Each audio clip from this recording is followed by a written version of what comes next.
గురు దరి చేరరా అనే ఒక అనేక సందర్భాలు పదాలు ఉంటాయి మనకు. అంటే క్లుప్తంగా సూటిగా ఒకే మాట ఏంటి అంటే, మనకు తెలియనిది తెలియచెప్పిన వారే గురువు. గురువు ఎవరు? ఎలా గురువు అవుతారు? మనకు తెలియలేదు, ఆ విషయాన్ని తెలియచెప్పినప్పుడే గురువు అవుతారు. అది ఏ విద్య అయినా అవ్వచ్చు, ఆ విద్యకు ఆయన గురువు. అట్లాగే బ్రహ్మ విద్యలు ఇక్కడ ఇది అవ్యక్త రూపంలో ఉన్నది, వ్యక్తంగా కనిపించేది కాదు.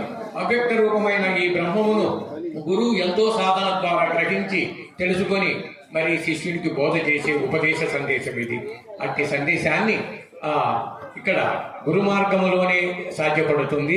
మరొకటి విద్యలన్నీ భౌతిక జీవన విధానానికి విద్యలు అవన్నీ వాటికి సంబంధించి ఉంటాయి కనుక అటువంటి బ్రహ్మజ్ఞానము, బ్రహ్మము అనగా నశించని పదార్థము అని భావించి అది ఒక్కటే.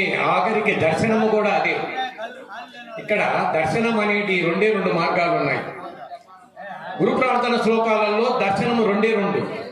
గురు బ్రహ్మ, గురు విష్ణు, గురుదేవో మహేశ్వర, గురు సాక్షాత్ పరం బ్రహ్మ అనగా అద్వితీయమైనటువంటి ఒక దివ్యమైన తేజస్సు, అమృత వస్తువు ఏదైతే ఉన్నదో అదే పరబ్రహ్మమై ఉన్నది. ఇక అఖండ మండలాకారం వ్యాప్తం వేన చరాచరం తత్పదం దర్శితం వేన తస్మయే శ్రీ గురవే నమః.